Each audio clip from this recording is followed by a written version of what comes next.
Good morning, ladies and gentlemen.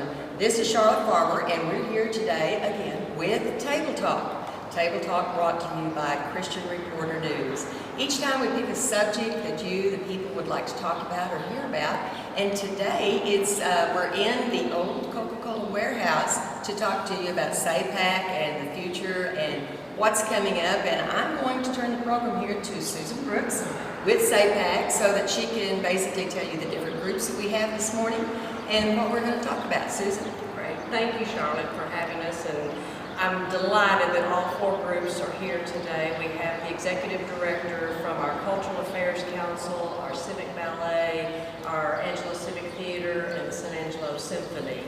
And this is just an exciting project, Charlotte, because what we're trying to do is really unprecedented. We are bringing all four of these performing art groups together, not only geographically here in the Coca-Cola warehouse and the City Auditorium, but begin to work in a more collaborative effort, which many of the groups do now, but I think it's going to be a lot easier once we're all under one roof, so to speak. But you know, evidence of that is already showing. I noticed on the television this weekend they were doing some interviews with some folks who had brought some art to San Angelo to display, and they were amazed at what a town in central West Texas is doing, and it's so evident and apparent about the art, the culture that is here, and how they're bringing it together and expanding. And this building hasn't even been remodeled as of yet, but it's close. Tell us about that. Well, we're getting there, and right now we're in the fundraising stage of this, which is always tricky. But San Angelo is a very generous community, and this is about a $13.5 million project. And we're at about $9.5 million now. So I like to say that we're climbing the mountain and we can see the summit, but we're kind of sitting at high camp, singing Kumbaya around our campfire, but we can see that summit and feel very confident that we will get there. Tell me, if you would, some of you possibly at the ballet, how many people and ages that this affects, you know, in the arts and stuff like that. Sure. The Ballet Academy currently has about 200 students, so we're desperately in need of more space. And we take students from the age of 3 to well into 93, all ages. We also have a great Pilates program, so the benefit will be wide-ranging, I think, and affect a lot of young people and people who are just interested in fitness and keeping dance alive in the community. Very good. Well, what about, say, the symphony? What ages? Oh, I'm sorry. Yeah, thank you. I got you. The symphony, you know, we're very diverse because Could we have your name? Courtney Mahaffey. Thank you. Because we have educational offerings that go from 3 years and up to our patron base, where we have our classical music series that's anywhere from your 20s, you know, well into your 90s of our patrons that come.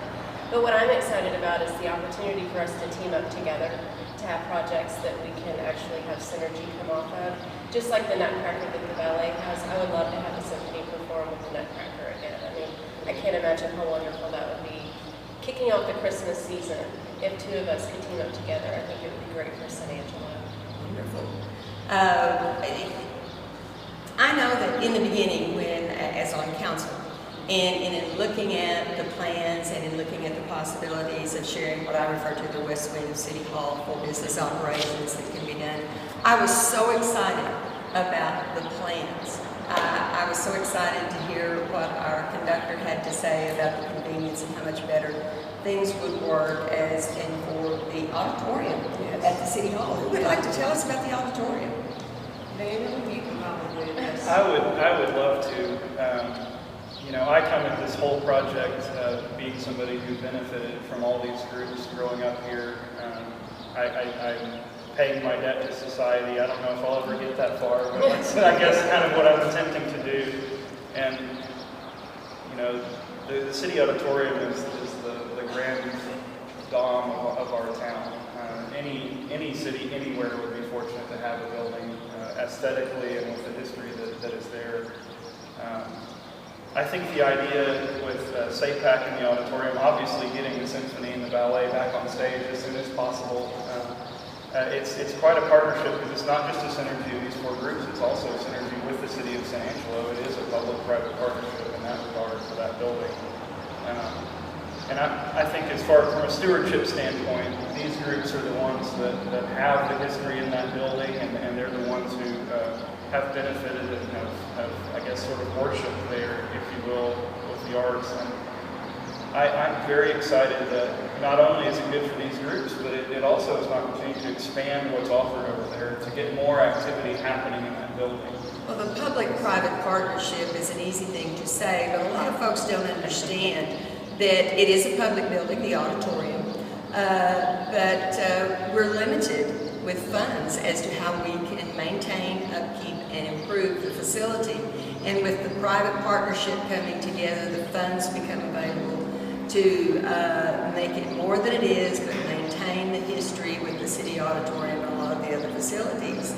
How do you feel about the partnership and the public buildings and the private partnerships coming together? Have you been interested in it, or is this your first time to be indoctrinated to? It's kind of my first time, but we are very excited about it. The Amsel Civic Theater is the oldest community theater in the state of Texas, and I think at the end of the day, what this is going to do for us is allow it to not be about the building, but to be about the collaboration. As she was saying, what a great thing for the symphony and the ballet to do the Nutcracker. How wonderful for all of us to maybe do something like the Music Man.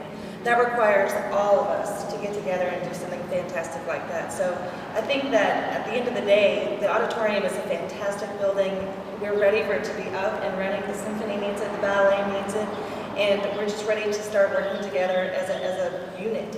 And I think it's going to be a wonderful thing for this community. I grew up here too, like with Daniel, and I'm excited. I can't wait to see what this does for people who want to, live life here and raise their children. For this to be a part of that, that's a great legacy. It is exciting to pull the city hall to the downtown, pull it to the river, and to open this up as a civic plaza. To me, it takes us back to the 50s, where people could walk and enjoy and stroll. If you've ever been to cities like Savannah, Georgia, Charleston, the walking and the strolling and knowing your neighbor and being able to visit with people, out on the plaza, and then you come into the building. Doesn't look like much from the outside, but it is it's a well-built building.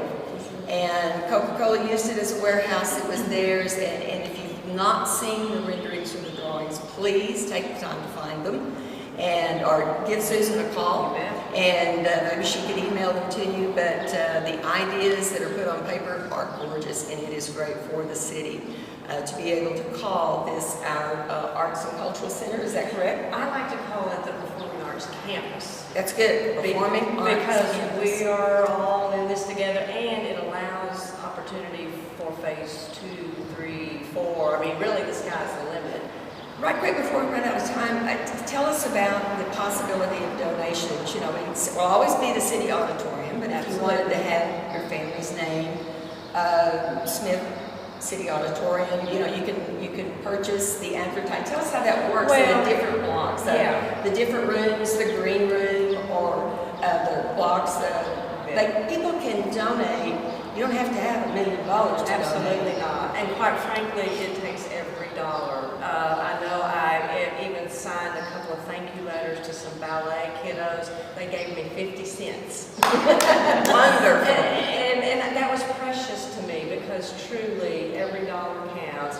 And there are some that are able to give big dollars. We are working with foundations. We are working with large businesses that can give that amount. But then those of us that can give at a smaller level, that's just as important.